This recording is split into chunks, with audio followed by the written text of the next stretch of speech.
বিসমিল্লাহির রহমানির রহিম। প্রিয় ভাই বন্ধু, বোন ভাই, যুবক যুবতী, কিশোর কিশোরী, সবাইকে আমার সালাম, আসসালামু আলাইকুম।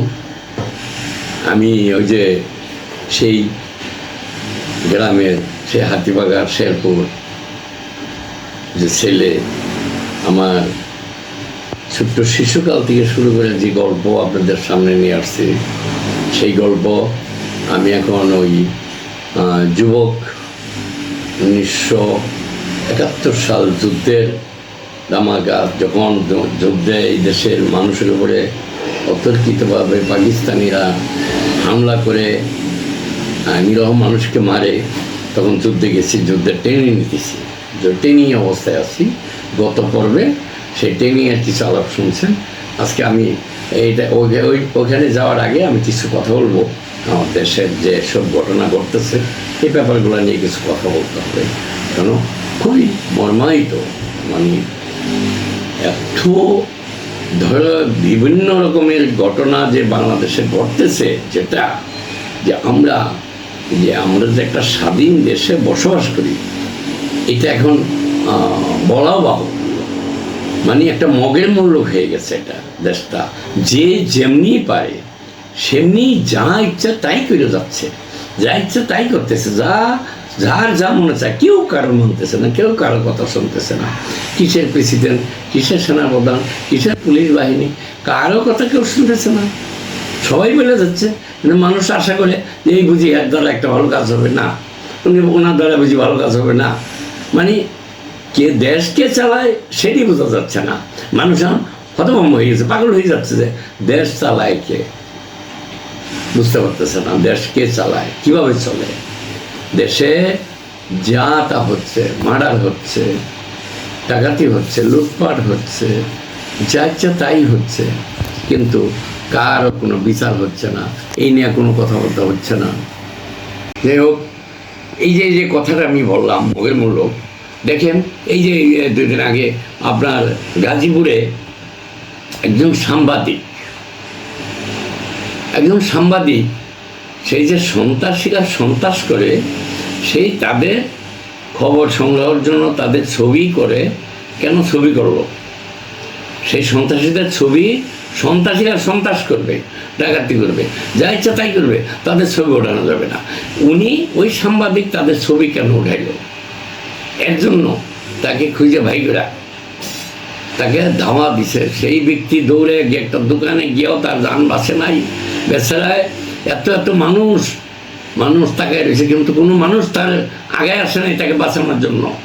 অথচ সেই ব্যক্তির সেই দোকানের ভিতরে ঢুকিয়া 5-7 জন লোক রান্দাও দিয়া, চাকু দিয়া, যা পারছে কুবাইয়া তাকে মেরে ফেলেন। অথচ তার বিচার হবে না। এইরকম ঘটনা বহুত ঘটতেছে। আজকে এই যে জুলাই বিপ্লবের যে 5 তারিখে সনদ বা জুলাই ঘোষণা পত্র পাঠ করেছেন, সেখানে জুলাইয়ের যেসব নেতৃবৃন্দ তারাই ওখানে উপস্থিত ছিলেন না। কারণ কি? এখন শুনি যে তারা নাকি ওই দিন চিটাগাং চলে গেছে প্লেনগুলা। চিটাগাং গিয়ে এখন হোটেলে কী করতেছে না করতেছে, কী সব এইগুলো কী সব শুরু হয়েছে, কী হইতেছে না হইতেছে কিচ্ছু বুঝি না। আপনাদের কাছে একটাই কথা, আপনারা বিবেকমান লোক, আপনাদের আল্লাহ জ্ঞান দিছে, আপনারা বুঝা দেখেন এই দেশটা কী করতেছে, কেন করতেছে, আমরা কার কথা শুনবো? এই ধরনের লোকজনের কথা শুনি না তো আমরা বিপদে পড়তেছি। দেশ তো শেষ হয়ে যাচ্ছে। আমাদেরকে আল্লাহ রক্ষা করুক এই বিপদ থেকে, যে আমাদের এই দেশ এমন একটা পর্যায়ে চলে যাচ্ছে যে আমাদের এই দেশে না আসবে বিনিয়োগ, না মানুষ আসবে ব্যবসা করতে, না কোনো কিচ্ছু, না কোনো কর্ম, সব কিছু বন্ধ হয়ে যাচ্ছে। মানুষ বেকার হয়ে যাচ্ছে, হাজার মানুষ বেকার হয়ে যাচ্ছে। মানুষ কাজ পাচ্ছে না, মানুষ ঠিক মতো বাজার করতে পারছে না, মানুষ ঠিক মতো খাবার পাচ্ছে না। দুঃখজনক ব্যাপার। এগুলো শুনলে মনে খুব কষ্ট হয়। কেন? কারণ কি? আমরা এই যেগুলো কার জন্য করতেছি, এই যে গণ্ডগোলগুলো হচ্ছে, এগুলো আমরা কেন করতেছি? কারণটা কি খুঁজে পাচ্ছি না। কারণ আমরা তো সবই বাঙালি। এখানে কোনো বাঙালি নাই, এখানে কোনো বিদেশিরা নাই, অন্য কোনো দেশের লোকজন এখানে নাই যে তাদের সাথে আমাদের একটা ঝামেলা করতে হবে। আমরা কার সাথে ঝামেলা করি? আমরা সবাই ভাই ভাই, বাংলাদেশের জনগণ, আমরা বাংলা মায়ের সন্তান, আমরা এই স্বাধীন দেশের সন্তান, আমরা স্বাধীন দেশের মানুষ। কেন আমরা এরকম একজন আরেকজনের এরকম করতেছি বুঝতেছি না। কী সব ঘটতেছে এগুলো মানে বলা বাহুল্য। যাই হোক, সরকার প্রধান বলতে নাম কষ্ট একজন আছে, ইনুস সাহেব,